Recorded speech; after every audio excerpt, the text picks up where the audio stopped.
নমো তচ্ছা ভগবতো অরহতো সম্মা সম্বুদ্ধচ্ছা।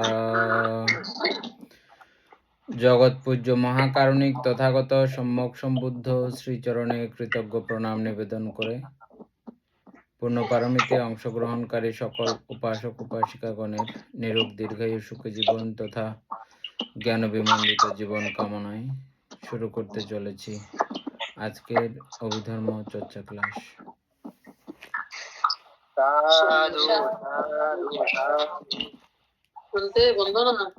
মঙ্গল। আমাদের page number কত ছিল? 116। 116 পৃষ্ঠা। সম্যক আদি কর্ম। সম্যক কর্ম। মঙ্গলক। মঙ্গলক। অমিতা বড়ুয়া সম্যক কর্ম পড়েন।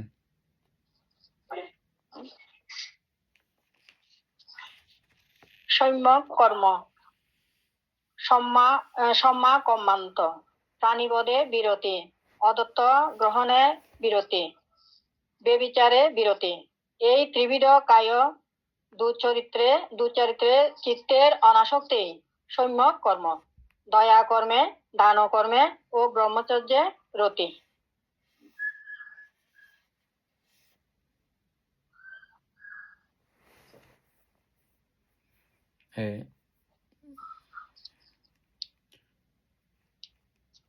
শিল্পী বড়ুয়া আলোচনা করেন, এটা সহজ আছে।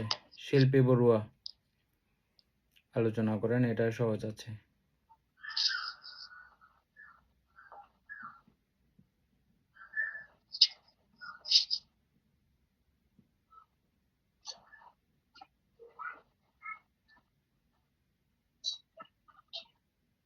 সম্যক কর্ম প্রাণীবধে বিরতি, প্রাণী হত্যা হতে বিরতি থাকবে বলতে।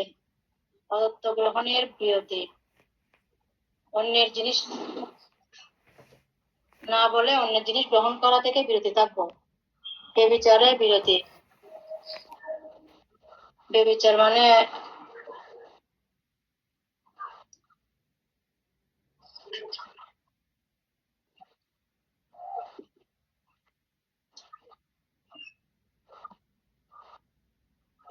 বেবিচারে বিরতি।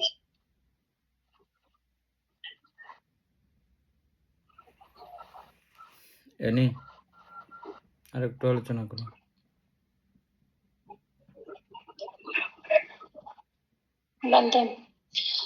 এখানে সম্যক কর্ম।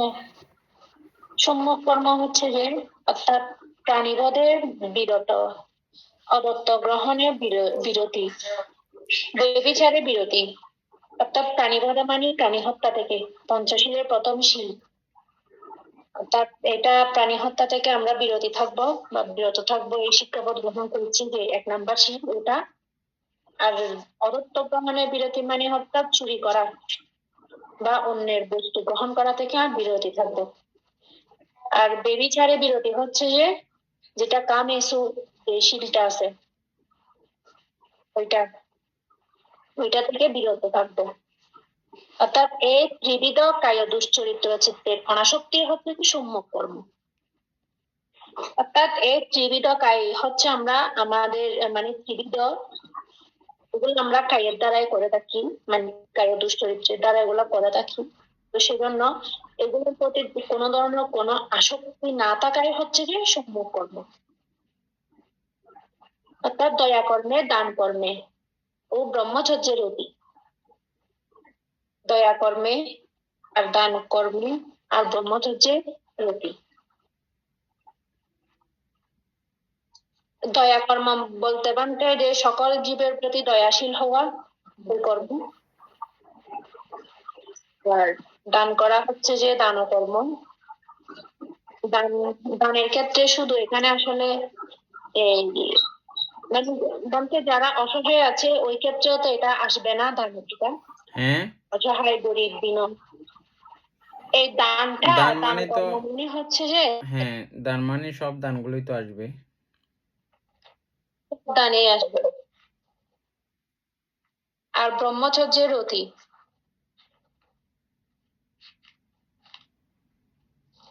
ব্রহ্মচর্যের অতিবন্ধে ঠাকটি বলে দেন। শিল পালনে মানতে না, ব্রহ্মচর্য শিল পালনে অষ্টশীল আর পঞ্চশীল মানে পালনে এটা মানে ইয়ে থাকবো আর কি, শিক্ষাবোধ। এটা ছাড়া আর সবগুলো ওই ইয়ে হয়েছে না, আরামসে বুঝতে পারছে অমিতা বড়ুয়া? হ্যাঁ, বামটায় বসছি, বামটা বসছি, বামটা।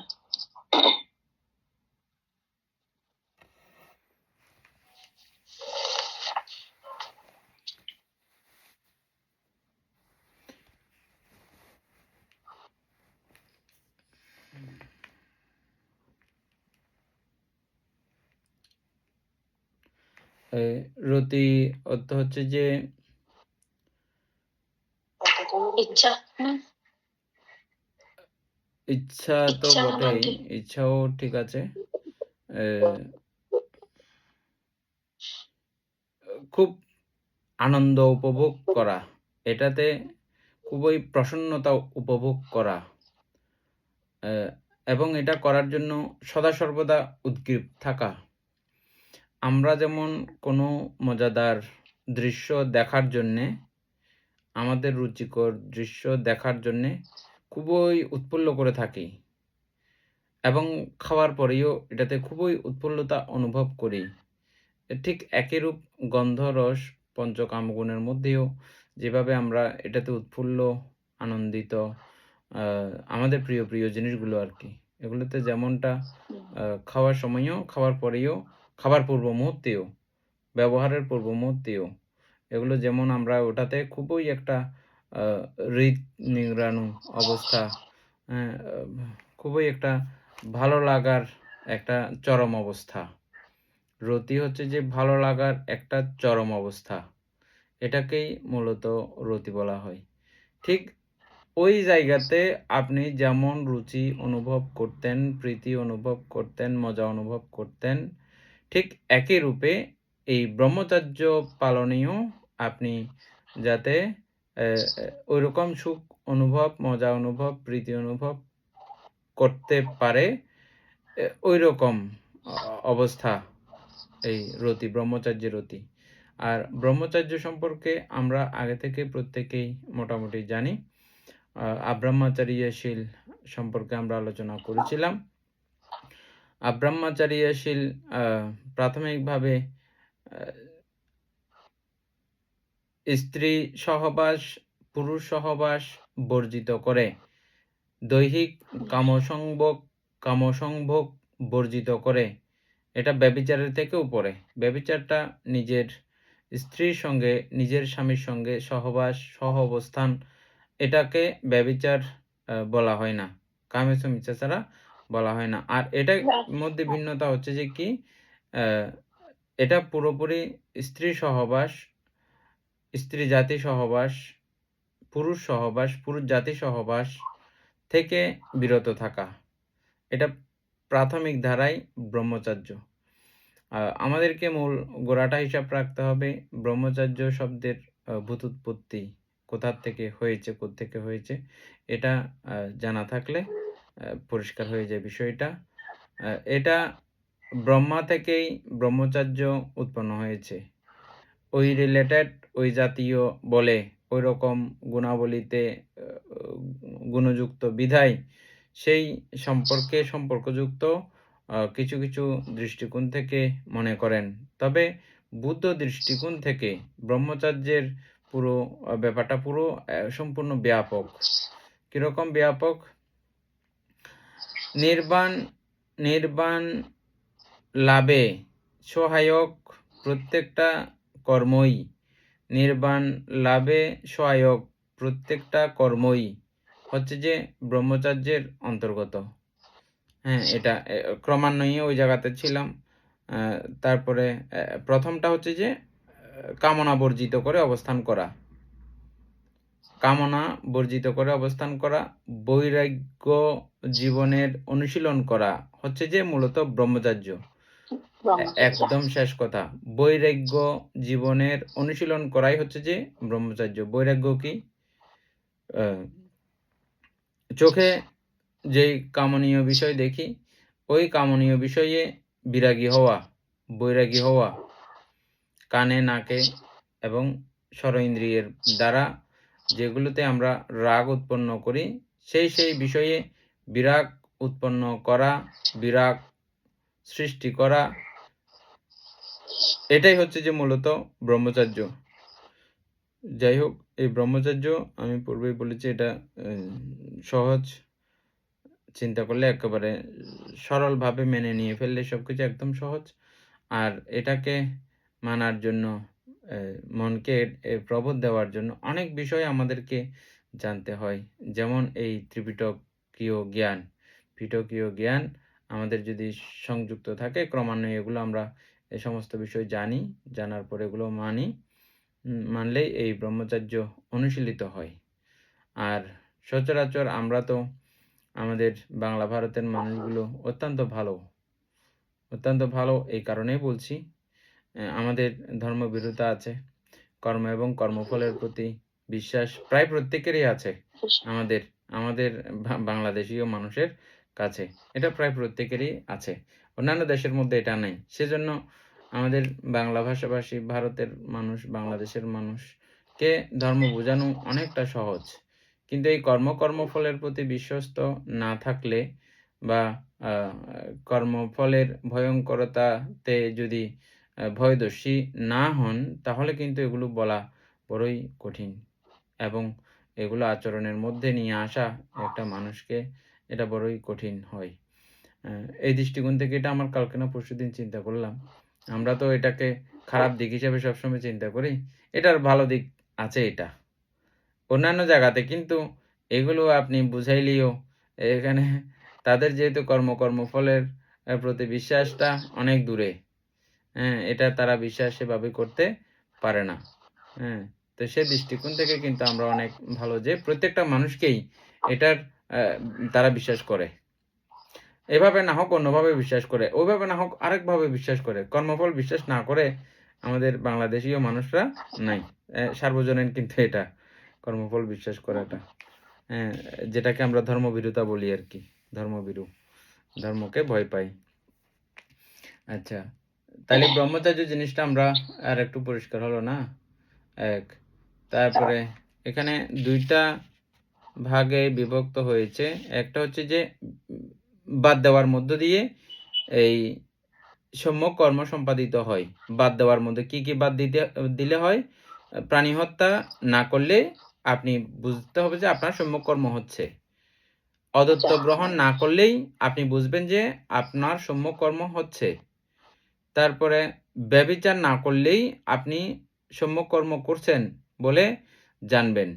এটা প্রথম ধাপ, প্রাথমিক ধাপ। যদি বলেন যে কি আমি আরেকটু উন্নতভাবে আমি আচরণ করতে চাই, আরেকটু উন্নত যদি হন, এই অনাসক্তি, এটা একদম কথাটা লাস্টে আসলে খুব ভালো হয়। আরেকটু যদি উন্নত করে নিতে চান আপনি দয়া কর্মে, ওই তিনটা তো বর্জন করেছেন, এরপরে আপনি শিখলেন দয়া কি? আমরা যে মৈত্রী ভাবনা করি, দয়া কি? আমরা যে মৈত্রী ভাবনা করি, এটা দয়া। সকল প্রাণীর প্রতি মৈত্রী বর্ষণ এবং মৈত্রী সম্প্রযুক্ত কাজ করা, অমৈত্রী সম্প্রযুক্ত কাজ বন্ধ করে মৈত্রী সম্প্রযুক্ত কাজে সদা সর্বদা নিয়োজিত থাকা, হাতে মুখে না পারলেও মানসিকভাবে হইলেও মৈত্রী চিন্তা করা। হাতে কলমে পাচ্ছি না, হাতে মুখে পারছি না, তার তথাপিও মন দিয়ে হলেও ভাবা চিন্তা করা যে সকলের কল্যাণ হোক, সকলের মঙ্গল হোক, সকলের স্বস্তি হোক। আর যখন এটা সম্ভব হবে আপনার মুখের দ্বারা, আপনার গায়ের শরীরের দ্বারা, তখন পারলে তো এটা আর কথাও নাই। তারপরে হচ্ছে যে এটা দয়াকর্ম। বাকিগুলো আপনারা নিজেরাই বাকিটা চিন্তা করতে পারবেন। দানকর্ম সকল প্রাণীকে দান। কি দান করলে অকুশল হয় সেগুলো আমরা জেনে গেছিলাম, আলোচনা করে ফেলেছি না? কি দান করলে অকুশল হয় সেগুলো ছাড়া যাবতীয় সমস্ত কিছু দান করলে এগুলো পুণ্য হয়। তবে বীজ যেমন উর্বর মাটিতে লাগাইলে এটা খুব দ্রুত ফলন ফলে এবং যথাকালে লাগাইলে উর্বর জায়গা তথা যথাকাল যথাসময় ঋতু বুঝে লাগাইলে যেমন এটা মহাশক্তিশালী হয় এবং সেই জায়গাকে আবার যদি আরও একটু সংরক্ষণ করা হয় সেখানে যে মহাফল ফলে ঠিক সেই রূপে কতগুলো নির্দেশনাও বুদ্ধ দিয়েছেন। কি সেই নির্দেশনাগুলোর একদম প্রথম ধাপে রয়েছে আমাদের কালাম সূত্র না, আচ্ছা যাই হোক সূত্রের নাম মনে পড়তেছে না, এটা ক্রমিকভাবে বেলাম সূত্রের মধ্যে বুদ্ধ খুব পরিষ্কার করে এগুলো বলেছেন কোন জায়গায় এই দানগুলো দিলে কিরকম ফল হয়। তির্যক প্রাণী থেকে শুরু করে একদম পৌগলিকের মধ্যে সম্যক সম্বুদ্ধ পর্যন্ত এটা শেষ, এটা লাস্ট পৌগলিকভাবে। মানে আপনি অনেকেই বুদ্ধ পূজা স্পেশালি করে সঙ্গদানের মধ্যে, আমরা অনেক সময় যাই না বানতে আমাদের একটু বুদ্ধ পূজাটা করে দেন, উনি জানে না যে ওটা আবার তিনি সঙ্গ থেকে এটা একটা পাওয়ারফুল ব্যাপার ছিল সেখান থেকে নামিয়ে ও আরও একটু ডাউন করেছে, বুঝছেন? কারণ সঙ্গের মধ্যে বুদ্ধ সবসময় সমাসীন, সঙ্গের মধ্যে বুদ্ধ সবসময় সমাসীন থাকেন, উপস্থিত থাকেন। সেজন্য সঙ্গদান উৎসর্গ করলে সঙ্গকে উৎসর্গকৃত দান আবার যদি আপনি সেটাকে যদি আপনি আবার বলেন যে কি না এটা বুদ্ধ পূজা, এটা শিবুলি পূজা, এটা সারিপুত্র ভান্তের পূজা, এটা মদগলায়ন ভান্তের পূজা, এটা আমাদের আরও বিভিন্ন ভান্তেদের জন্য এখন স্পেশাল কিছু পূজা বের হয়েছে, মানে এদিকে সমাধানও করতেছে আবার এগুলোও করতেছে, তখন কি হয় বিষয়টা ওই যে ছোট করে ফেলা হয় না জানার কারণে, না বোঝার কারণে, বুঝছেন? এটা আমরা করব না। আমরা এখন জানলাম যে কি যেহেতু সঙ্গদান করতেছি এটা সুপ্রিম, একদম সর্বোচ্চে, এটার উপরে আর নাই। ব্যক্তিগত এগুলো হচ্ছে যে এটা ব্যক্তি বিশেষ। যখন এটা পুদ্গল হয় বুদ্ধ থেকেও সঙ্গ শক্তিশালী, কেন? বুদ্ধ হচ্ছে পুদ্গল। পৌগলিক দানের মধ্যে শ্রেষ্ঠ হয় বুদ্ধকে দান করলে। বুদ্ধ সম্মুখেই ভাষণ করেছেন, আমাকে দান করার চেয়েও যখন সাংঘিক হিসেবে চিন্তা করা হয় সেটা তখন শক্তিশালী হয়ে যায়। এভাবে আমরা এই বেলাম সূত্র সম্পর্কে নানাবিধ আলোচনা আমরা পূর্বে করেছিলাম, এখন আমি আর সেদিকে যাচ্ছি না।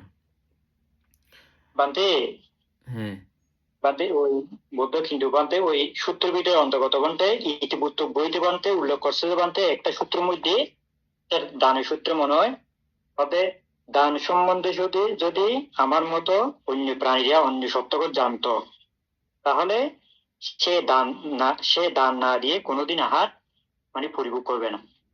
আবার লাস্ট বলছে যে হতে এই দান সম্বন্ধে যদি সেটা যে ভালো আমার মতো জানতো তাহলে সে তার জন্য একদিনে তাহার আহার পরিমাণ শুধু 1 গ্রাস, সে যদি কোনো যদি দানীয় উপযুক্ত পাত্র পায় সে 1 গ্রাস না খাইয়ে সে দান দেবে। কারণ বুদ্ধ এভাবে এই সূত্র পিটকের অন্তর্গত ইতিবুদ্ধের মধ্যে এভাবে উল্লেখ করছে কিন্তু দান সম্বন্ধে একদম সংক্ষিপ্ত ভাবে দান। আজকে আপনার নেটওয়ার্ক খুব ভালো, কিছু আলোচনা করতে হলে আপনাদেরকে দেব, আপনারা আলোচনা করবেন, ঠিক আছে?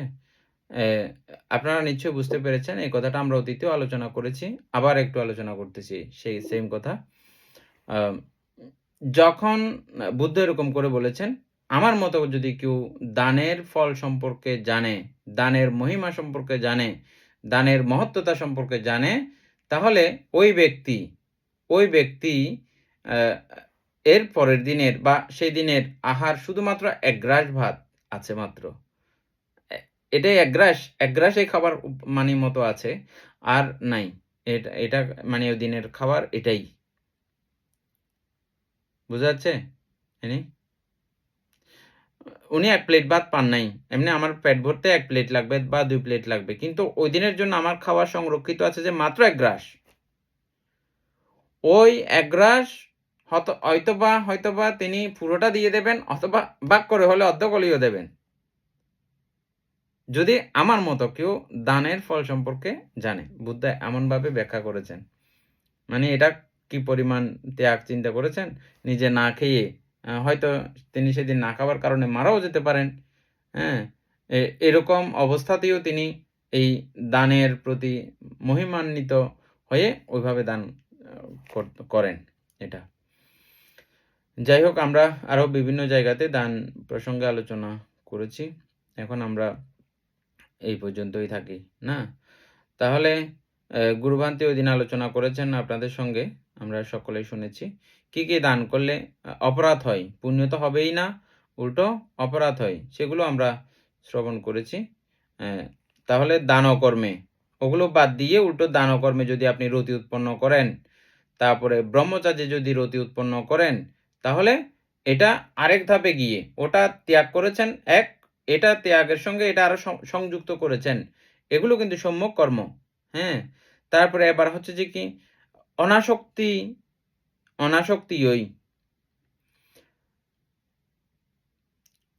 কায়িক দুশ্চরিত কর্মে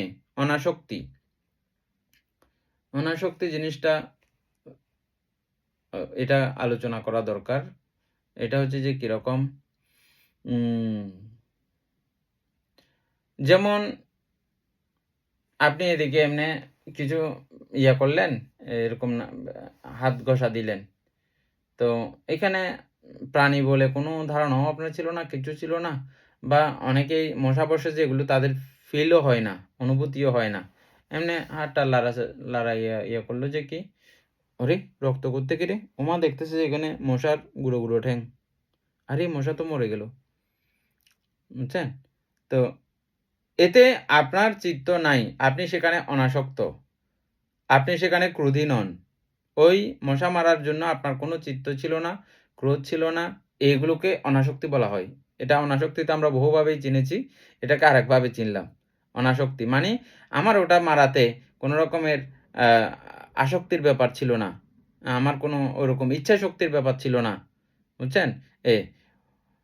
ওই তিনটা বিষয় করণে সেইম, এভাবে আপনি ধরে নিতে পারেন যে যখন আপনার এগুলোতে পুরোপুরি আপনি মানসিকভাবে যখন অনাসক্ত থাকবেন, আপনার কোনো রকমের ইচ্ছিত অবস্থা থাকবে না, হ্যাঁ, তখন আপনার এই সম্যক কর্ম সম্পাদিত হবে এভাবে। আর বাকি তিনটাও আলোচনা করলাম, হ্যাঁ, এগুলো আমরা অতীতেও আলোচনা করেছি, এবারে আলোচনা করাতে নিশ্চয়ই আর একটু পরিষ্কার হয়েছে আপনাদের,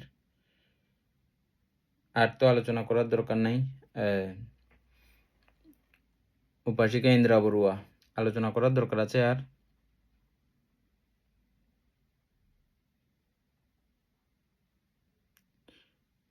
উপাসিকা মায়া বড়ুয়া আর আলোচনা করার দরকার আছে? নাই বামতে দরকার নাই তো। ঠিক আছে। উপাসক পুতুল বাবা, আপনি কালকে ক্লাস করেন নাই?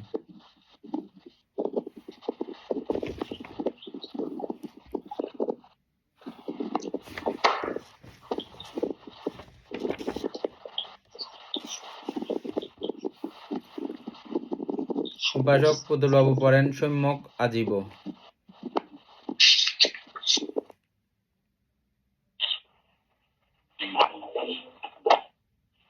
সম্যক আজীব বন্ধে?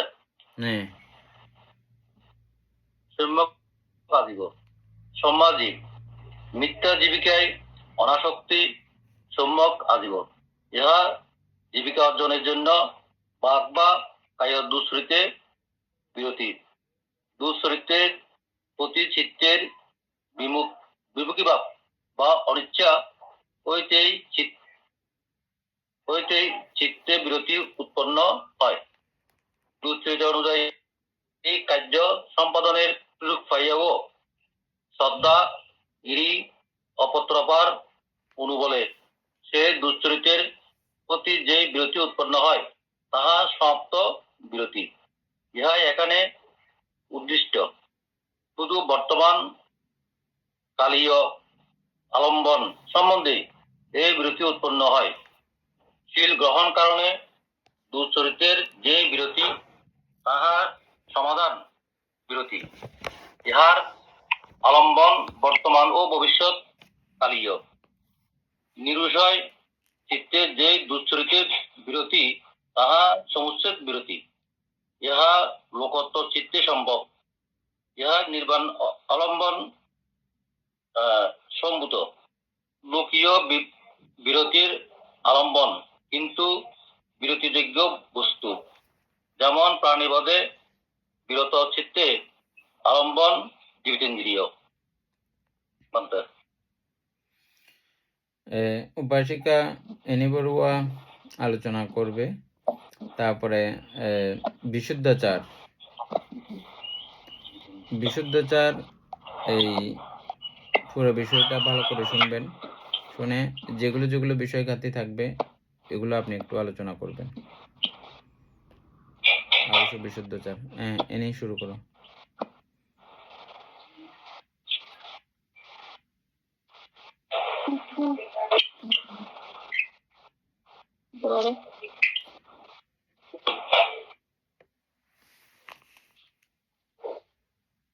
Bante.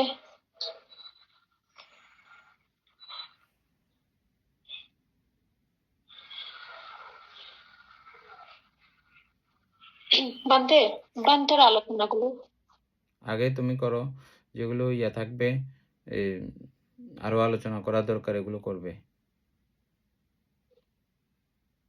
আচ্ছা, সম্যক আজীব।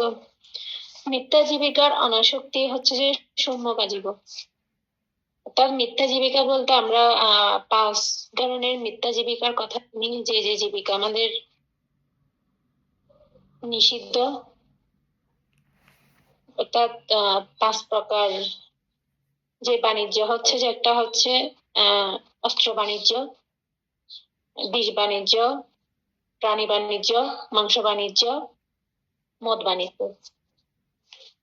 এগুলা হচ্ছে যে মিথ্যা জীবিকা। ইহা জীবিকা অর্জনের জন্য বাগ বা কায় দুশ্চরিত্রের বিরোধী। অর্থাৎ এই জীবিকা অর্জন, যে 5 প্রকার জীবিকা অর্জনের কথা বলেছি, এগুলো বাগ বা কায় দুশ্চরিত্রের মধ্যে এগুলা বিরোধী, কায়ের দ্বারা বা বাক্যের দ্বারা। আমি পারতেছি না। অবশ্য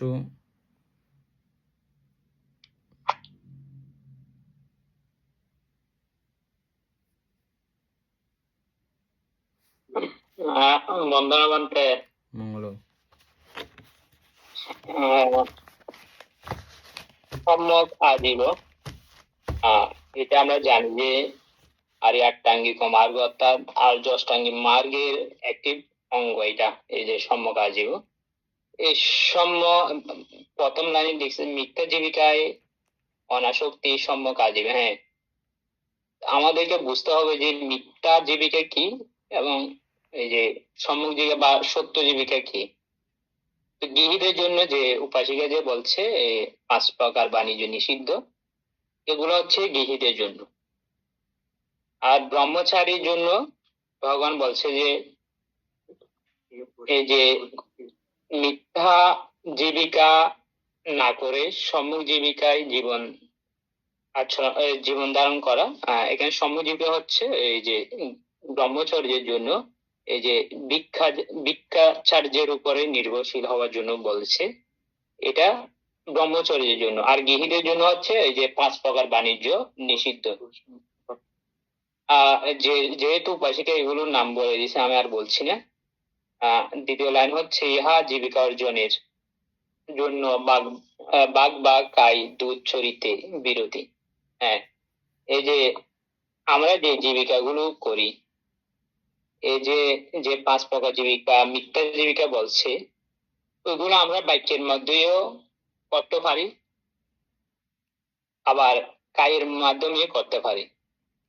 এই যে প্রাণী বাণিজ্য আমি নিজে করলাম না বটে, কিন্তু আমি কাউকে অর্ডার দিয়ে করালাম, এই যে তুমি প্রাণীগুলো বা বিক্রি করো। তো এখানে কিন্তু আমি কায়ের মাধ্যমে যে আদেশটা দিয়েছি, এটা কিন্তু আমার মিথ্যা আজীব হচ্ছে।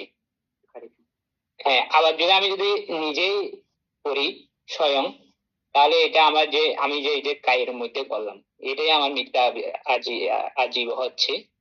তো সেই জন্য বলছে যে জীবিকা অর্জনের জন্য বাক বা কায় দুধ ছড়িতে বিরতি। হ্যাঁ, এই বাক্য এবং কায় বললেও কিন্তু এটা তো প্রথমে তো মনেই উৎপন্ন হয়, কিন্তু আমরা এই কাজগুলো সম্পাদন করি বাক্য এবং কায়ের মাধ্যমে। সেই জন্য এখানে এই দুইটা বিরতির কথা বলছে। দুধ চরিতের প্রতি চিত্তে, হ্যাঁ বুঝে যাচ্ছে না? হ্যালো, হ্যাঁ দীপেন বাবু Hello. কি বলতে চাইছিলেন? আলোচনা হচ্ছে কিনা জানতে চাচ্ছিলাম, আমি তো শুনতেছি না এখানে। আচ্ছা, কিছু শুনতেছেন না যে? মোটামুটি। ও, আমরা তো শুনতেছি।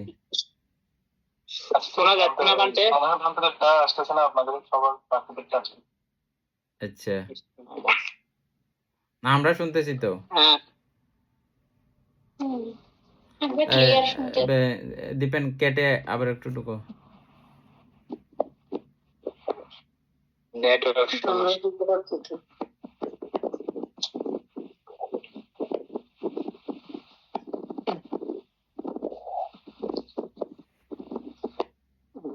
ঢুকছে নাকি? বান্তে আমি কি বলবো নাকি হ্যাঁ উপায় আছে? হ্যাঁ জয়েন হয়েছে। আচ্ছা, এই আমাদের তৃতীয় লাইনে বলছে যে দুধ চরিতের প্রতি চিত্তের বিমুখী ভাব বা অনিচ্ছা হইতে চিত্তে বিরতি উৎপন্ন হয়। এই যে আমাদের যে কাই এবং বাক্য দুধ চরিত্র বা মিথ্যা জীবিকা, এগুলোর প্রতি চিত্তের বিমুখী ভাব বা অনিচ্ছা বা অনাসক্তিও আমরা বলতে পারি। এই অনাসক্তি হতে চিত্তে বিরতি উৎপন্ন হয়, এবং এই এই বিরতিটা তিন ভাবে আছে, নিচের লাইনে আছে। ওইগুলো আমি আরো আলোচনা করব। প্রথমে এই লাইনগুলো, তারপর লাইনে আমি পড়তেছি। দুধ দুধ চরিতা অনুযায়ী কার্য সম্পাদনের সুযোগ পাইয়াও, অর্থাৎ দুধ চরিত্র করার জন্য উনি সুযোগটা পেয়েছে বটে, পাওয়ার পরও শ্রদ্ধাহীন অপত্রপার অনুবলে সেই দুধ চরিতের প্রতি যে বিরতি উৎপন্ন হয়, তাহা সম্প্রাপ্ত বিরতি। হ্যাঁ, এই যে আমাদের যে কুশল চতুর্দিক গুলো আছে,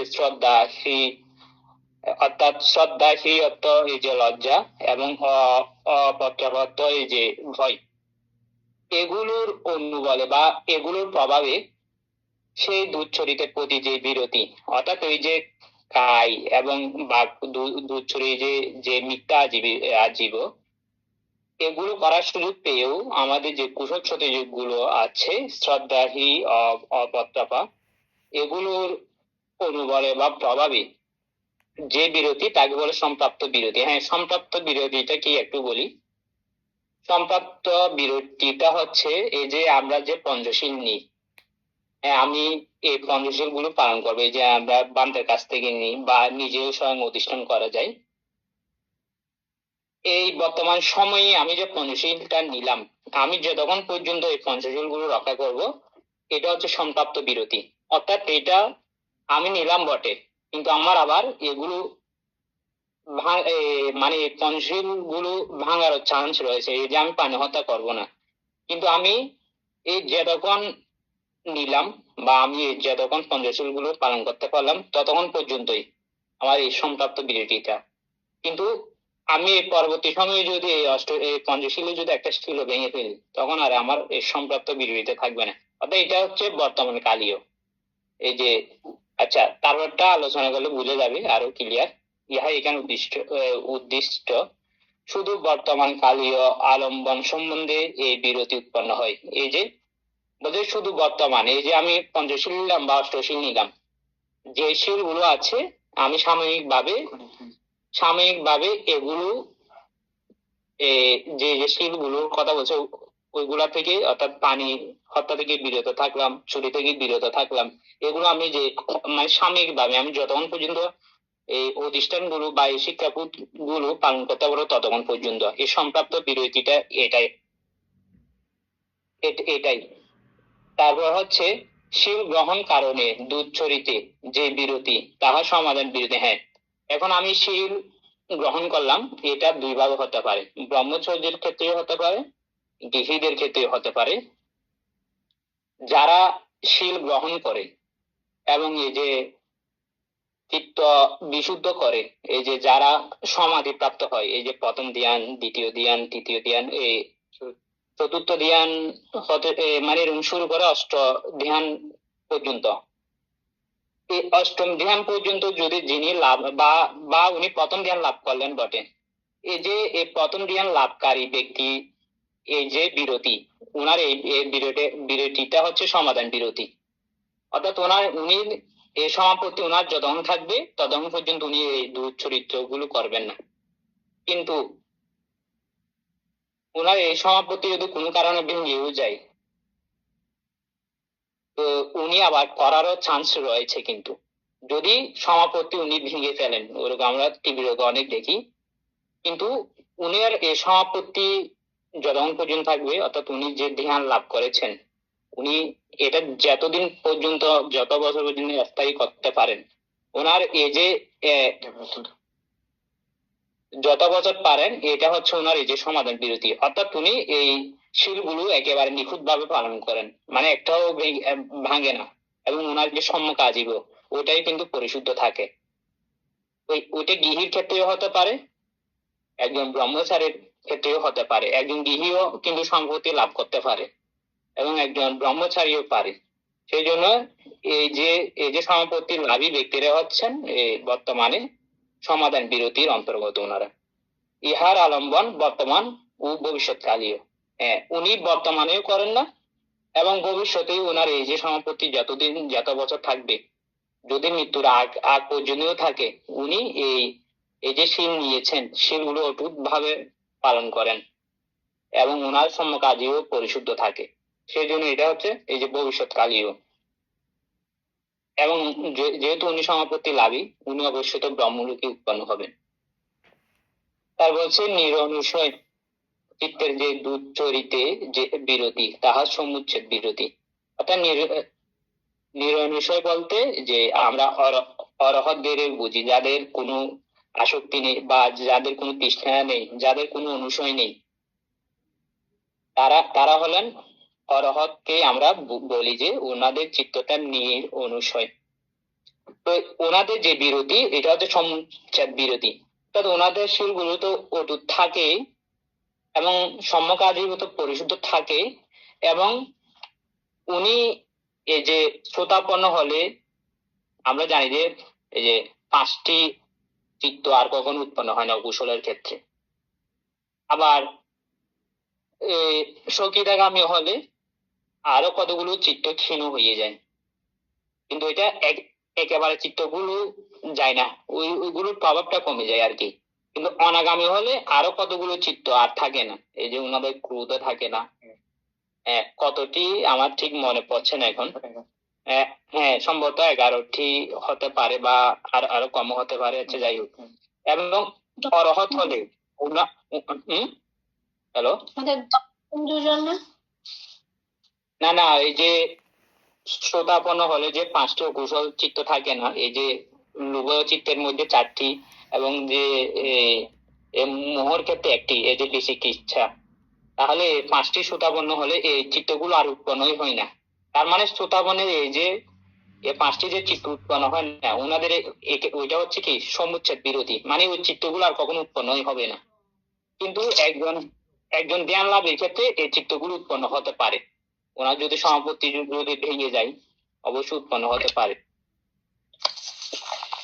তো এবং সঙ্গীতাগামী হলে ক্রমান্বয়ে আর কতগুলো চিত্ত ক্ষীণ হয়, ওর প্রভাবটা কমে যায় বটে, কিন্তু চিত্তগুলো থাকে।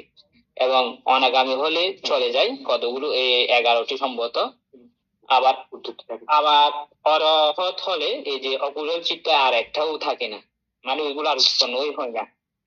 এগুলোকে বলতে সমুচ্ছেদ বিরতি। তার মানে ওনার শিলটা উনি আর কখনো জীবন গেলেও ভাঙবে না, এবং ওনার সম্যক আজীবটা এখানে যে সম্যক আজীব ওইটা পরিশুদ্ধ থাকবে, এবং এই যে ওই ওনার আর অকুশল চিত্তগুলো একটাও উৎপন্ন হয় না, যে অরহতের ক্ষেত্রে এই যে 12টা অকুশল চিত্ত আছে ওইগুলো আর একটাই উৎপন্ন হয় না। এই যারা অরহত এবং তাদের যে বিরতি, এটা হচ্ছে সমুচ্ছেদ বিরতি। তাহলে এখানে 3টি বিরতির কথা আছে, আমি ওটা উল্লেখ করলাম, এই যে সম্প্রাপ্ত বিরতি, সমাধান বিরতি, সমুচ্ছেদ বিরতি। যদি আপনারা না বুঝেন বান্তের থেকে আরো বুঝে নিবেন। ইহা লোকোত্তর চিত্তে সম্ভব, এই যে সমুচ্ছেদ বিরতিটা লোকোত্তর চিত্তে সম্ভব এখানে বলে দিছে। তো ইহার নির্বাণ আলম্বন সম্ভূত, হ্যাঁ এই বিরতিটা আসলে নির্বাণ আলম্বন সম্ভূতই। আর যতক্ষণ না নির্বাণ আলম্বনকে কেন্দ্র করেই তো আমরা এই মার্গফল গুলো লাভ করতে পারি। তাই বলছে লোকীয় বিরতির আলম্বন কিন্তু বিরতিযোগ্য বস্তু। এই যে লোকীয় বিরতি আলম্বন কিন্তু বিরতিযোগ্য বস্তু। এই যে লোকীয় বিরতি বলছে এখানে এই যে সম্প্রাপ্ত বিরতি এবং এই যে সমাধান বিরতি এগুলো হতে পারে, এগুলো হবে, এগুলো যে লোকীয় বিরতি, মানে এগুলো বর্তমানে উনি সামনের সময়ের জন্য এই শিলগুলো অটুট রেখেছেন, জীবিকা পরিশুদ্ধ রেখেছেন এগুলো, হ্যাঁ এই শুধু বর্তমান কালের জন্য, কিন্তু সেই জন্য বলে এখানে বিরতিযোগ্য বস্তু। এই লোকীয় বিরতি আলম্বন কিন্তু বিরতিযোগ্য বস্তু, যেমন প্রাণীবোধে বিরত চিত্তের আলম্বন জীবিত ইন্দ্রিয়। এই যে বলছে প্রাণীবোধে বিরতি চিত্তের আলম্বন জীবিত ইন্দ্রিয়। হ্যাঁ আমরা তো জানি যে কোন প্রাণীকে যদি আমি যদি জীবন দান করি, যদি হত্যা না করি, কোন একটা প্রাণী মরে যাচ্ছে, আমি ওখান থেকে উদ্ধার করে ওনার জীবনটা দান করলাম, এটা আমাদের জীবিত ইন্দ্রিয়কে আরো শক্তিশালী করে। আর এটা জমক হয়, এই যে প্রাণী দান করলে প্রাণীর জীবন গুলো যদি আমি প্রাণীদের জীবন যদি রক্ষা করি, এগুলো আমাদের জীবিত ইন্দ্রিয়ের সাথে সম্পর্কিত। তো আমি এতটুকু বললাম, হ্যাঁ এটা তো বলে দিছি, এতটুকু বললাম। বান্তে এখানে আমার যদি ভুল হয় এই যে কয়েকটা এই আলোচনায়, তাহলে ওগুলো আপনি সংশোধন করে দেন। এতটুকুই বললাম। অত্যন্ত ধন্যবাদ এবং প্রীতি অনুভব করছি। এতদিন আমরা বিবিধভাবে এই নেটওয়ার্কের কারণে আমরা এই কথাগুলো এত সুন্দর, এত সাজানো গোছানো এবং রুচিবদ্ধ, এই কথাগুলো থেকে আমরা এতদিন বঞ্চিত ছিলাম। আমি আশা করব এরকম এই নেটওয়ার্কের প্রবলেমটা যেন না হয়ে আমরা এরকম সুন্দর আলোচনা যাতে শুনতে পারি। আমাদের সেই সঙ্গে সমাধি ইন্দ্রিয় আছে, উনি আরও সুন্দর উত্তম আলোচনা করতে জানেন। তো এগুলো আমাদের আলোচনা আগেও হয়েছে, কিন্তু এত সুচারু, এত সুন্দর করে প্রত্যেকটা বিষয় এত খণ্ডিত খণ্ডিত পাট পাট করে আমরা বোধহয় আলোচনা করতে পারিনি। আমি ঠিক বলছি কিনা ইনি? হ্যাঁ, আলোচনাগুলো খুবই সাজানো এবং গোছানো হয়েছে। এখানে আর স্পেশালি আর আলোচনা করার মতো তেমন কিছু নেই, এমনি সকলে বুঝতে পারার মতোই আলোচনাগুলো হয়েছে। এটা পাত্রভেদে, সম্যক আজীব পাত্রভেদে, যেগুলো আমরা 5টা যেটা বলি। হ্যাঁ ওই যে গৃহী ক্ষেত্রে বানতে যে মিথ্যে জীবিকা বানতে, সেটা মনে করো সেটা বানতে ওই মিথ্যে জীবিকা দিয়ে সেটা মানে রোজগার করে, সেটা কোনো ধর্মীয় অনুষ্ঠান সে পরিচালনা করতেছে। সেই মুহূর্তে যারা ওই অনুমোদিত বা প্রশংসিত করে, তাদের ক্ষেত্রে বানতে কৌশলটা কিরকম হবে?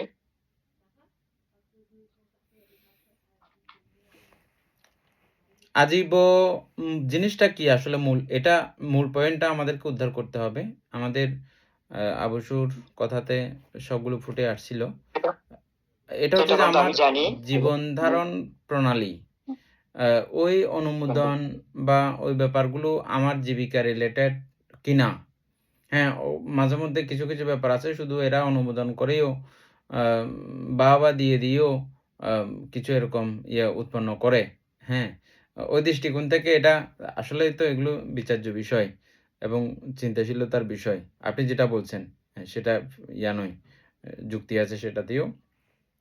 মূল কথা হচ্ছে যে আমি যদি গৃহী হই, তাহলে আমাকে এই পঞ্চবাণিজ্য না করে, পঞ্চবাণিজ্য বর্জিত করে আর বাকি বাণিজ্যগুলো করব।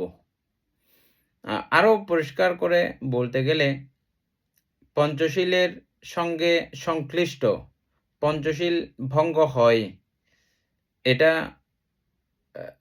দেওয়ার কারণে, বিক্রি করার কারণে কারো পঞ্চশীল ভঙ্গ হওয়ার মতো ব্যাপার সংঘটিত হয় যদি, তাহলে এটা মিথ্যা জীবিকা, সম্যক জীবিকা না, একদম ফার্স্ট লেভেল। এটা পাত্রভেদে বলতে কীরকম, যেমন আমি ভিক্ষু, আমার তো ওগুলোর সঙ্গে রিলেশনের দরকারও নাই। ভিক্ষু যদি এভাবেই চিন্তা করে, ছোট্ট কথা একটাতেই পরিপূর্ণ হয়ে যায়। সামান্য আমরা পিণ্ডাচরণে যাওয়ার সময় বুদ্ধ বলছে যে ঠিক যতটা খেতে পারবে ততদূরই পিণ্ডাচরণ যাবে, এর থেকে একটুও যদি লোভ করে বেশি গেছো, সেখানেই অবস্থা মানে অসুবিধা হয়ে যাচ্ছে। যে কোনোভাবেও যেন আমাদের এমনি বিনয়ের মধ্যে আছে, সাবেকে ডাকনাতেও যেন না লাগে। তার মানে কি বিষয়টা বুঝাতে চেয়েছেন বুদ্ধ, যাতে কোনো খাবার নষ্ট না হয়। এটা এরকম যখন চিত্ত উৎপন্ন হয়, বা একটু বাড়তি করে করলে বোধহয় আমি আর একটু ভালো করে খেতে পারবো, এরকম যখন চিত্ত উৎপন্ন হয়, তখন বুদ্ধ এভাবেই চিন্তা করতে বলেছেন। এগুলো তারা উৎপন্ন করতে কতভাবে কষ্ট করেছেন। প্রথমে মাটিগুলোকে কাদা করা, এগুলোকে ট্রাক্টর দিয়ে করে, গরু দিয়ে, ট্রাক্টর দিয়ে, কোদাল দিয়ে কত কাণ্ডকীর্তন করে এটাকে নরম করা হয়, পানি দেওয়া হয়, তারপরে এখানে জ্বালা ফেলা হয়, এই জাতীয় করে পুরো যখন সিস্টেমটা যখন চিন্তা করে, তখন খাদ্য নষ্ট করার মানসিকতা আর আসবে না, খাদ্য লোলুপ করার মানসিকতা আর আসবে না, এবং তিনি এই জীবিকাতে মোটামুটি একটা কি হন, ঠিকঠাক মতো একটা সমাধান তিনি লাভ করেন।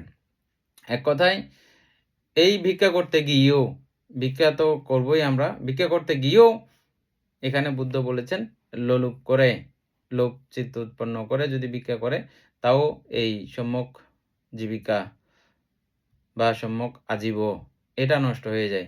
এটাতে আমরা আরও কতগুলো বিস্তারিত আলাপ করেছিলাম, কুহকাল, অপকানৈমিত্তিক, নিষ্পেষিক, এগুলো আপনাদের সকলের মনে আছে। বিভিন্ন সময় এই আলোচনাগুলো আসছিল, ঠিক আছে না? আলোচনা করছিলাম এগুলো আমরা, না? সম্যক আজীবর মধ্যে। তারপরে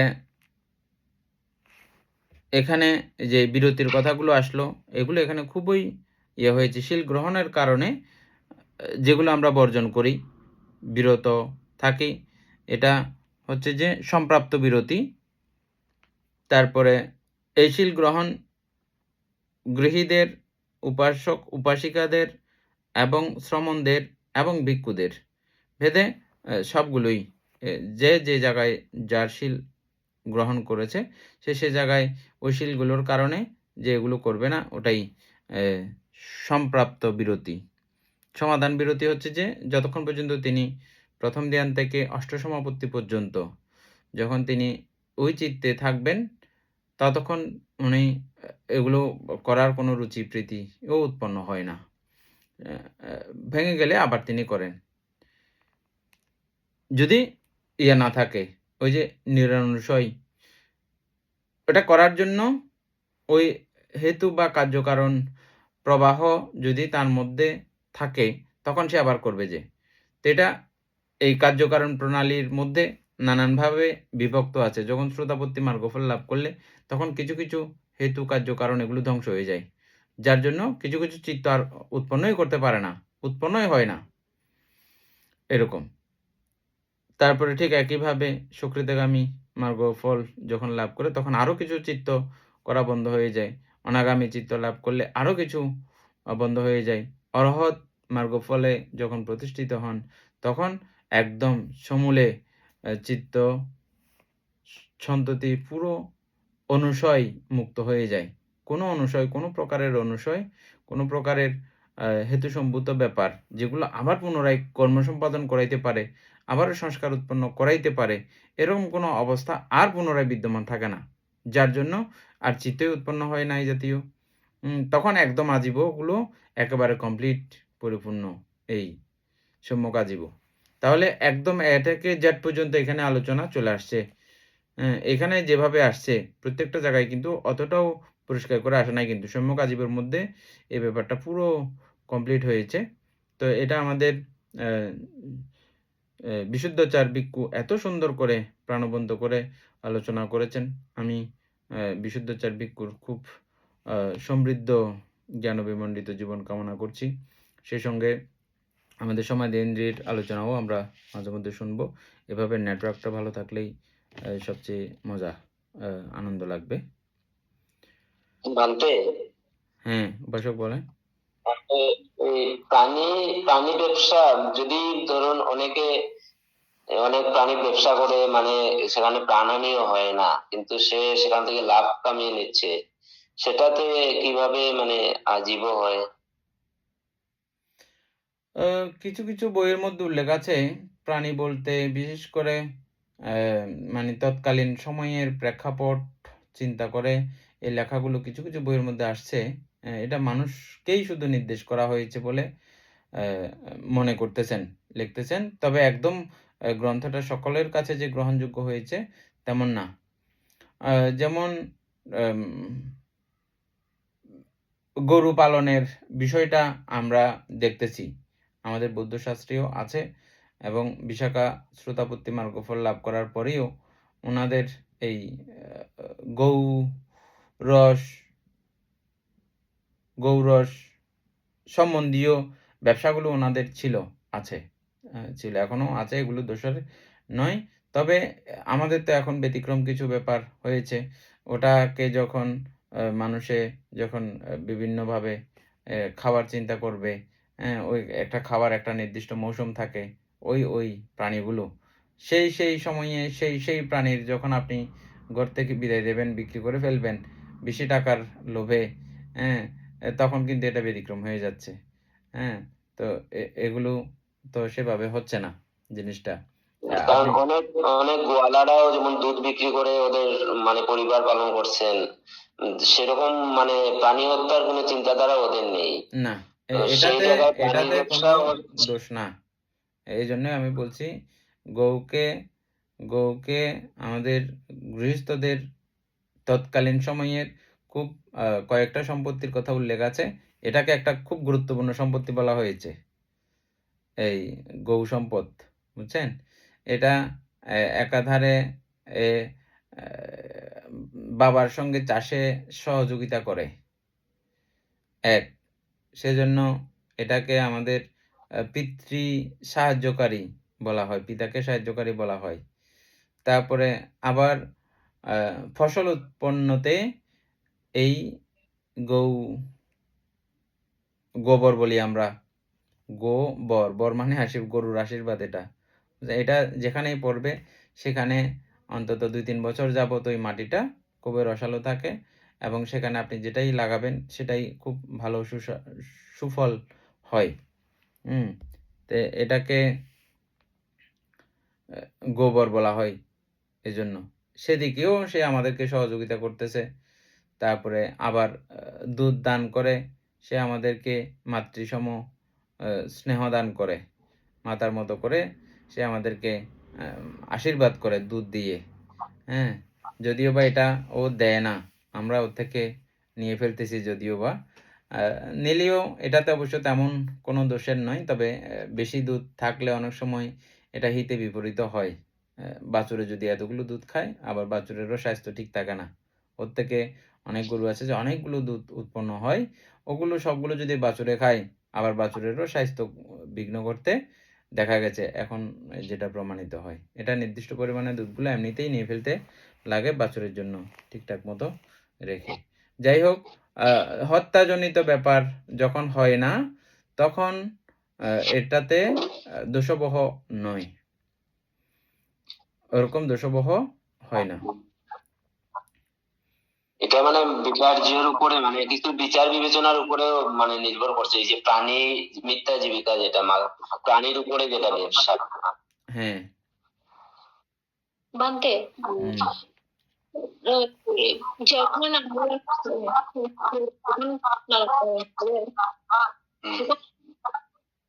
সময় যে মানে আমাদের যেটা আছে, আমি যে ওটা তো জানি, যদি আমরা পশুকে যদি বিক্রি করি, অর্জুন অর্জুন বড়ুয়া, আপনি একটু মোবাইলটা একটু সাইলেন্ট করতে হবে, না হলে কথাগুলো আসতেছে না। অর্জুন বড়ুয়া, হ্যাঁ আবার খুলে গেছে। বানতে হ্যাঁ ঠিক আছে এখন। বলছি প্রমাণকে ওইটা যখন আমরা যখন বিক্রি করি, যে ওই সময় যে ওই প্রাণীকে হত্যা করা হবে সেটা কিন্তু আমি জানি। তো জানার ওইটা ওই টাইমে যদি বিক্রি করে, তো সেটা আমাদের ইয়া হবে না, মিথ্যা জীবিকা হবে না? হ্যাঁ ওটা অবশ্যই তার হবে, অবশ্যই হবে। কসাইয়ের হাতে যদি বিক্রি করে ফেলি তাহলে সেটাতে মিথ্যা জীবিকা হবে। সেরকম বানতে কিছু কিছু মানে বিচার বিবেচনার উপরেও সেটা মানে নির্ভর হচ্ছে মিথ্যা জীবিকা। নির্ভর করবে, এবং অনেকেই এরকম করে আমাকে বলতে শুনেছি, উম, এখনকার দিনে তো আর ইয়া নাই, গরু দিয়ে হাল চাষ করে না মানুষে, সবগুলো ট্রাক্টর দিয়ে করে। তারপরে এই যে বলদ গরুগুলো যে বিক্রি করে ফেলে, এগুলো তার কেউ আহ, চাষের কাজের জন্য বা পালন করার জন্য ওগুলো কেউ নিয়ে যায় না, এগুলো মাংস বিক্রি করার জন্যই নিয়ে যায়। হ্যাঁ, ওরকম যখন চিন্তা আসে তখন আমি বলি যে না, সেরকম যদি তোমার ওরকম চিন্তা উৎপন্ন হলে অবশ্যই তোমার দোষের ব্যাপার হবে। যাই হোক, আর বাকিগুলো বান্টি, অবশ্যই আপনারা সব বুঝতেছেন। হ্যাঁ হ্যাঁ বান্টি, মনে করেন একজন মানে উপাসক একটা গাভী নিচে বানতে, ও মনে করছে যে এই সে গাভী যখন দুধ দেয়, তো বলছে যে আমি দুধ মানে এই দুধ বিক্রি করে সংসার চালাবো, কিন্তু এটা পরে আমি সেটাকে বিক্রি করে দেব, বা অন্যজনের কাছে আমি বিক্রি করে দেবো। অন্যজনে সেটা কি করে সেটা আমি জানি না, সেটা সেটা কাটতে পারে, রাখতেও পারে। সেক্ষেত্রে বান্তে তার জীবিকাটা কিরকম হবে, মানে তার বর্তমানে কিরকম হবে, ভবিষ্যৎটা কিরকম হবে? এটা ওই যে আলোচনা হলো তো আমার চিত্তের উপরে, আমি যখন ওই রকম মানসিকতা উৎপন্ন করে বিক্রি করব, এটা ও মানে আমার চেতনা আছে যে ও পালন করার জন্য নিয়ে যাবে, তাহলে কোনো দোষ নাই। আর আমি চেতনা করছি যে ও আর এটাকে পালন করবে না, এটাকে খাবে যে নিয়ে গিয়ে, আমি যখন এটা ধরেই নিলাম, তাহলে আমার এটা অবশ্যই চিত্তের মধ্যে অকুশল উৎপন্ন তো হবে, স্বাভাবিক। ওটা মনে উৎপন্ন হওয়ার পরও আমি বিক্রি করলাম। বর্তমানে যে বান্তে যেগুলো এই দুধ বিক্রি করে, এগুলো কি পড়বে বান্তে মিথ্যে জীবিকার মধ্যে? না, দুধ বিক্রি করার যে এগুলো পড়বে না। তবে ওই যে কিছু কিছু গ্রন্থের মধ্যে আমরা এরকম করে পেয়েছি যে বাছুরের প্রতি দয়াচিত্তও থাকতে হবে। বাছুরকে ইয়ে করে একদম এই না খাওয়াইয়া সব দুধগুলো নিয়ে নেয়, অনেক সময় লোভ করে মানুষে বাছুরের জন্য একটুও চিন্তা করে না। এরকম হলে কিন্তু দোষ হবে তখন। বানতে একটু প্রশ্ন ছিল ওই যে সম্প্রাপ্ত বিরতি যেটা, সেটা মনে হচ্ছে যে মানে শিল গ্রহণ ছাড়াই যে ওই শ্রদ্ধা হি অপত্রপা কে পালন করে, সেটাকে মানে পালন করে নিয়ে যাচ্ছে, হঠাৎ করে হয়তো কিছুদিনের জন্য মানে পালন করলো, তারপর বিরতি নিয়ে নিল, সেই অবস্থাকেই মনে হচ্ছে সম্পৃক্তি। আর যেটা শিল গ্রহণের দ্বারা মানে যেটা শিল গ্রহণের দ্বারা যেটা ইয়ে করে সংকল্প করে, সেটা হচ্ছে মনে হয় সমাধান বিরতি। আর ওই যে সমুচ্ছেদ বিরতি হচ্ছে আমাদের সেই লোকোত্তর চিত্তের ব্যাপারটা। মানে যদি শর্টকাট বলি সেরকম হবে নাকি বানতে? হ্যাঁ হবে। এই যে শ্রদ্ধা, হ্রি, অনাপত্রপা, এগুলো আপনার ওই পঞ্চশীল এর সঙ্গে রিলেটেড। শ্রদ্ধা কিন্তু এমনিতে উৎপন্ন হয় না, এটা ব্যাপারটা সেটাতে লিখে নি। হ্যাঁ শিল গ্রহণের ব্যাপারটা আচ্ছা উপরের যেটা মানে সম্প্রাপ্ত বিরতি যেটা, হ্যাঁ, সেটাতে শিল গ্রহণ বলা হয়নি, এই যে কিন্তু সমাধান বিরতিতে শিল গ্রহণ শিল বলা হচ্ছে। গ্রহণ ওখানে বলা হয়েছে, দেখেন বাক বা কায়দুচ্চরিতা, এগুলো হচ্ছে শিল। বাগদুচ্চরিতা, কায়দুচ্চরিতা, এটা শিল, বুঝছেন? হ্যাঁ হ্যাঁ। বাগদুচ্চরিতা এবং কায়দুচ্চরিতা এগুলো হচ্ছে শিল, এবং সেই সঙ্গে শিলের সঙ্গে রিলেটেড হচ্ছে যে এই যে শ্রদ্ধা। শ্রদ্ধা এমনি এমনি উৎপন্ন হয় না, এগুলো আপনার এই পরিবর্তী জ্ঞান থাকতে হবে, তখনই শ্রদ্ধা উৎপন্ন হয়। এটা ছাড়া, পরিবর্তী জ্ঞান ছাড়া শ্রদ্ধা উৎপন্ন হওয়ার কোনো ব্যাপার নাই, বুঝছেন? পরিবর্তী জ্ঞান মানে কি, আমরা যেটা পড়াশোনা করতেছি এখন, বুদ্ধের শিক্ষাগুলো গ্রহণ করতেছি, এটা পরিবর্তী জ্ঞান। এটা জানলে বুঝলে তখনই আপনার কাছে এই শ্রদ্ধা উৎপন্ন হওয়ার সুযোগ আছে। না হলে এটা ছাড়া এমনি যেটা হয় এগুলো ভক্তি ওই হচ্ছে যে আপনার শ্রদ্ধা কখনো হয়েছে বলে আপনি বলতে পারবেন না।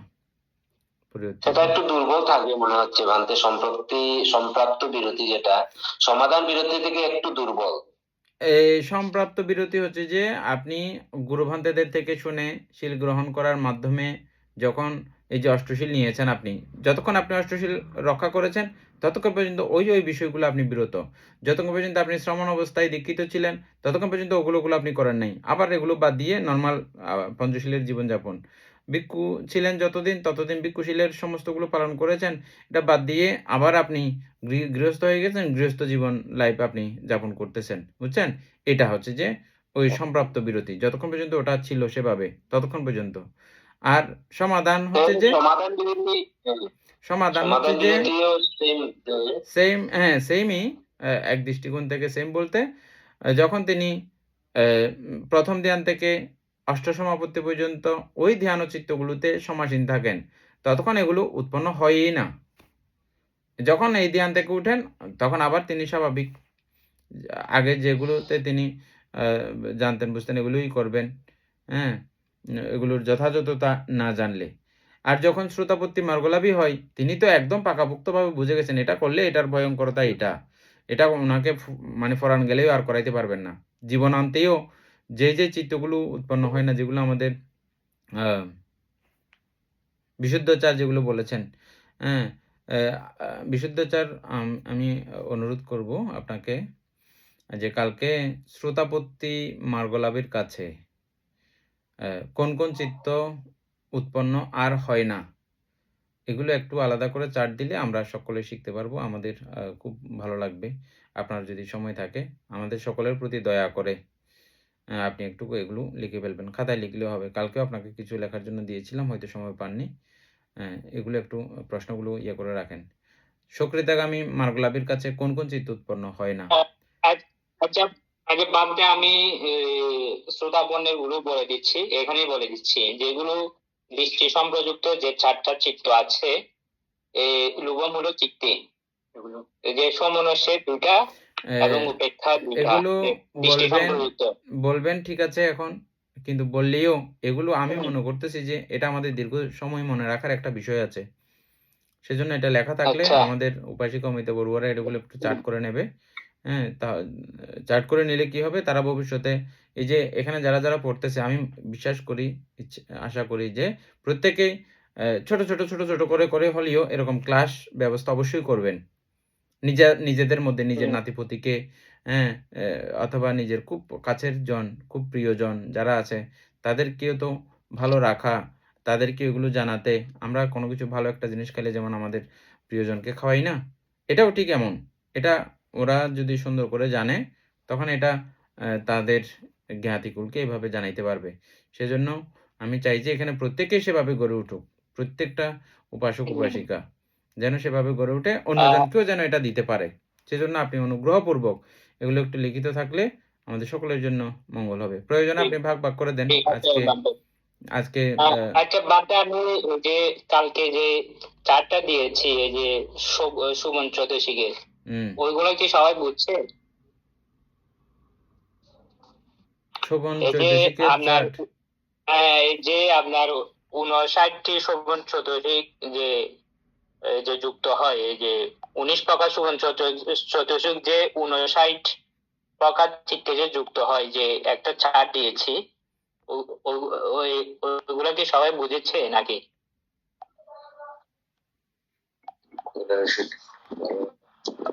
হ্যাঁ, আমি তো গ্রুপে দিলাম কালকে সাথে সাথে।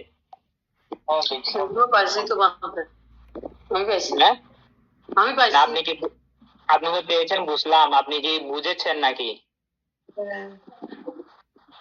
যদি না বুঝেন তাহলে তো আরো ক্লিয়ার করে দিতে হবে।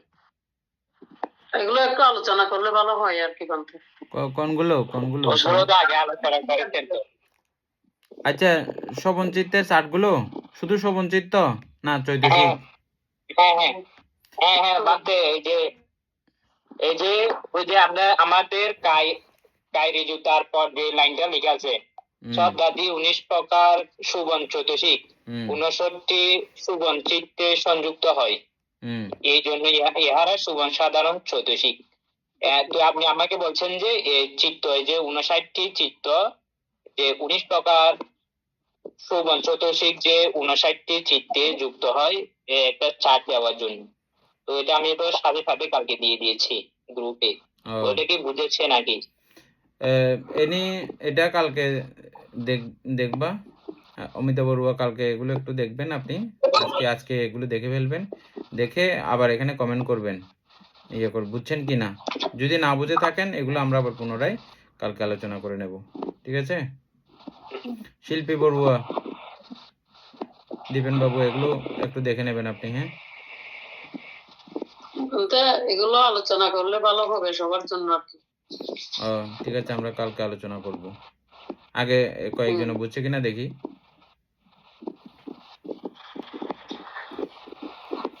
আজকে তো আমাদের সময় শেষ হয়েছে। সম্যক আজীব সম্পর্কে বুঝি নাই।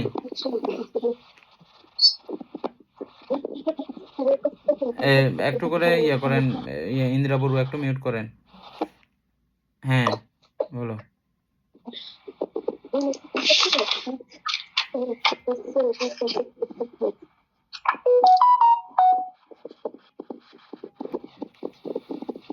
আসতেছে না কেন কথা, কি জানি। ইন্দিরা বড়ুয়া একটু করে মিউট করে দেন, আবার খুলে গেছে।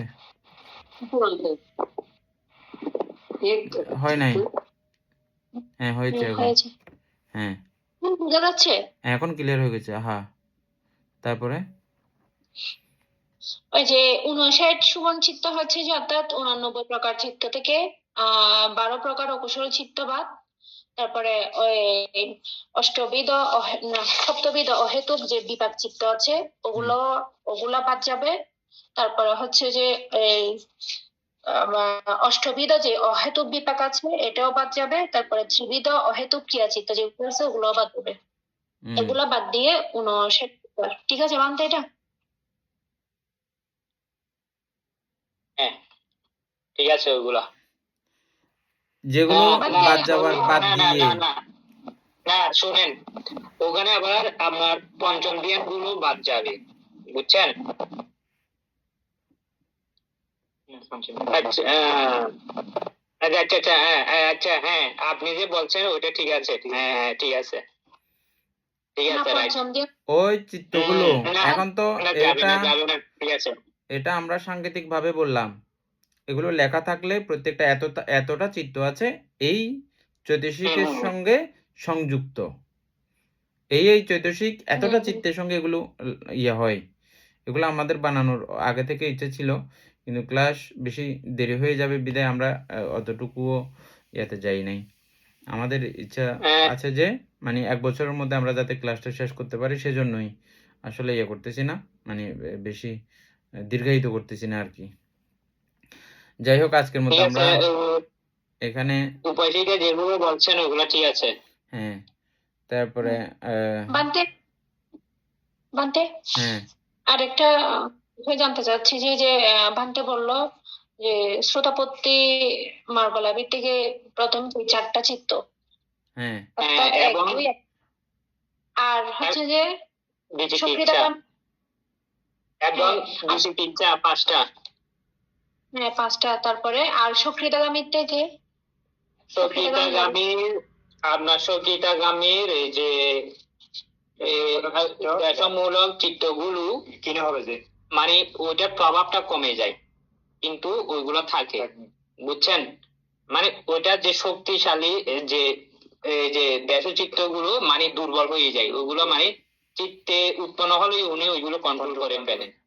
চিত্তে উৎপন্ন হবে কিন্তু বাচনিক বা কায়িক ভাবে সম্পাদিত হয় না। এটা আমরা এর মধ্যে বলছিলাম যে না, বাচনিক ভাবে এবং কায়িক ভাবে উনি সম্পাদন করে না, এমনি মনে উৎপন্ন হয়। মনে যদি কোনোভাবে যদি উৎপন্ন হয়ে যায়, কিন্তু উনি ওইগুলো বাক্যে বা কায়ের মাধ্যমে ওইগুলো মানে প্রকাশিত হয় না। আর এই প্রকাশিত না হওয়ার কারণে এবং অন্যান্য শ্রোতাপত্তি মার্গফলের শক্তি কারণে এবং এই সক্রিয়তাকামী মার্গফলের শক্তির কারণে ওনার ওগুলোর জন্য ওই যে চিত্ত উৎপন্ন হইলেও ওনার অপায় রুদ্ধ, অপায়ে রুদ্ধ, তিনি হ্যাঁ। যাবেন না, এটাই। আচ্ছা, যাই হোক, ওটা একটা নির্দিষ্ট সময়ের মধ্যে ওটা চলে আসে। আচ্ছা, আরেকটা যেগুলো বিপ্রযুক্ত আছে ওগুলো কি ধ্বংস হয়ে যাবে? হ্যাঁ, নাকি ওইগুলো ওগুলো থাকবে? না না না না না, ওখানে ধ্বংস হওয়ার কোনো বিষয় নেই, জাস্ট প্রভাবটা কমে যায়। আপনাকে এভাবে বুঝে নিতে হবে। আচ্ছা, আমি ওইগুলো দেখে আবার আপনাদেরকে ওখানে গ্রুপে লিখে দিব, বা কালকে যদি ক্লাস থাকে, আচ্ছা কালকে তো হবে না, আমি পরবর্তী ওইটা আলোচনা করে দিব আর কি, যে মানে কিরকম হবে, ঠিক আছে? দীপেন বাবু ভান্তে যেগুলো লিখে দেবে এগুলো আপনি ওইভাবে টাইপিং করে, যেটা আপনি একবার যেভাবে দিয়েছেন টাইপিং করে, হ্যাঁ, ওভাবে ইয়ে করবেন, এগুলো আবার গুছিয়ে আর কি, ঠিক আছে? আচ্ছা, যাই হোক, সধর্মপ্রাণ প্রিয় উপাসক উপাসিকাবৃন্দ এবং আমাদের আয়ুষ্মান আবুসুদয় সমাধি ইন্দ্রিয় ভিক্ষু এবং বিশুদ্ধচার ভিক্ষু আপনারা সহ আর উপাসক উপাসিকারাও রয়েছেন। আজকে অবশ্যই আমি খুব প্রীতি অনুভব করছি। আমাদের এই ক্লাসের পক্ষ থেকে আগে একবার পরম শ্রদ্ধেয় আমাদের গুরুভান্তে প্রজ্ঞাইন্দ্র মহাতের মহোদয়কে আমরা ভোজন দান করেছিলাম ক্লাসের পক্ষ থেকে, 2 ক্লাসের পক্ষ থেকেই, সকলের মঙ্গল কামনায় তথা যারা এই ত্রিপিটক অনুবাদ করেছেন, এই যে এই বইটাও, এটা অনুবাদিত বই, আমরা যেটা অভিধর্ম অর্থ সংগ্রহ করতেছি, এটা অনুবাদ না করলে আমরা বাংলায় কিন্তু পাইতাম না। এই ত্রিপিটক অনুবাদ কাজে যারা অংশগ্রহণ করেছেন এবং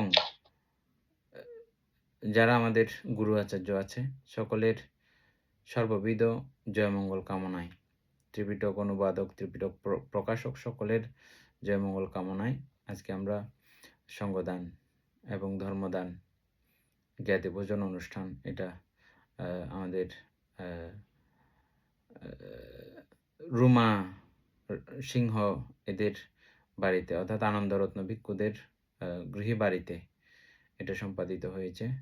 আপনারা রিয়া সিংহ, না অনামিকা সিংহকে আপনারা প্রত্যেকেই শুনেছেন, উনি অনেকবার কথা বই পড়েছে, ওদের ঘরেই আজকে এটা সম্পাদিত হয়েছে। ওরাও এখানে সার্বিকভাবে সহযোগিতা করেছে, ওরাও আর্থিকভাবেও আমরা কিছুটা অংশগ্রহণ করেছি আমাদের 2 ক্লাসের পক্ষ থেকে, কিন্তু ওদের পক্ষ থেকেও প্রায় অনেক অর্থ ইয়ে করেছেন, এখানে দান দিয়ে আজকে খুব সুন্দর করে অনুষ্ঠানটা তারা সম্পাদন করেছেন। আপনাদেরকে কিছু অংশ, অনুষ্ঠানের কিছু অংশ ভিডিও ধারণকৃত অংশ আপনাদেরকেও দেখানো হবে, আপনারা দেখতে পাবেন। তো সেই কারণে গিয়ে আজকে আমরা খুবই প্রীতি অনুভব করছি। আমাদের পরম শ্রদ্ধেয় গুরুভান্তে অনেক অসুস্থ, তিনি কোথাও জার্নি করতে পারেন না, জার্নি করলে ওনার ভালো লাগে না, তথাপিও আমার আগ্রহে আমি চেয়েছিলাম যে এই এই পুণ্যকর্ম, এই পুণ্যকর্মের ফলশ্রুতি যেন এই চোরাইবাড়ি বুদ্ধপল্লী, বুদ্ধিষ্ণু বুদ্ধপল্লী, এখানেও যেন এই প্রভাবটা যেন একটু হলেও পড়ে, একটু হলেও ধর্মের ছায়া, ধর্মের ছোঁয়া যেন আবর্তিত হয়, গুরুভান্তের ছায়া যেন একটু হলেও যেন পাই, সেটা আমি চেয়েছিলাম। তারই নিরিখে পরম শ্রদ্ধেয় ভান্তে অতীব কষ্ট স্বীকার করে ওনার শিষ্যমণ্ডলী সহ উনি আজকে সেখানে গিয়েছিলেন, গিয়ে ধর্মদানও করেছেন এবং দানও গ্রহণ করেছেন।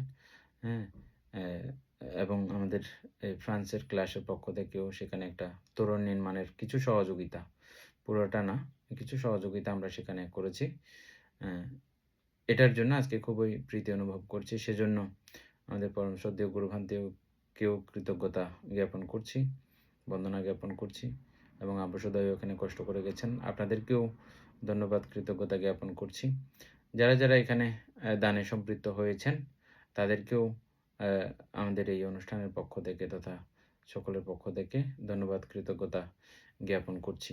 এবং যারা যারা আমাদের উপাসিকার বাড়িতে, রুমা রানী সিংহের বাড়িতে যারা যারা সার্বিকভাবে এই অনুষ্ঠানের দায়িত্ব পালন করেছেন, সার্বিকতা সম্পাদন করেছেন, বিশেষত আনন্দরত্ন ভিক্ষু খুব পরিশ্রম করেছেন কালকে রাত্রে থেকে এবং কয়েকদিন যাবৎ থেকে খুবই এটাকে সংকুচিত মানে সুসজ্জিত করার জন্যে অনেক পরিশ্রম করেছেন। তাদের সকলকেও পুণ্যদান করছি এবং শুভকামনা করছি।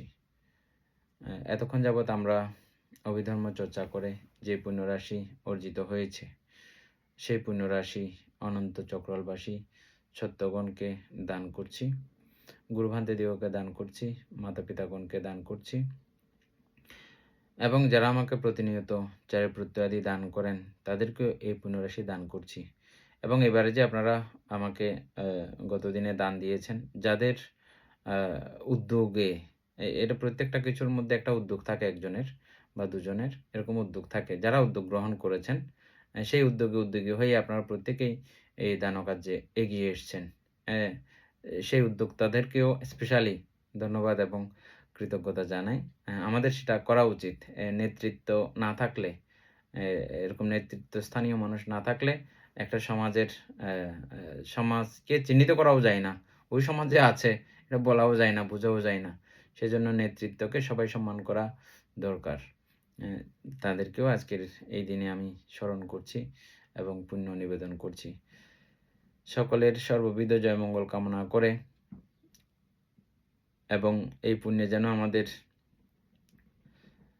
অসৎ ব্যক্তি, মূর্খ ব্যক্তি, পাপমিত্রের সঙ্গে দেখা না হয়, সদা সর্বদা যেন কল্যাণ মিত্রের সঙ্গে দেখা সাক্ষাৎ হয়, মিলন হয়, এরূপ সাধু কামনা পোষণ করে আজকের মতো ক্লাস এখানেই সমাপ্ত করছি।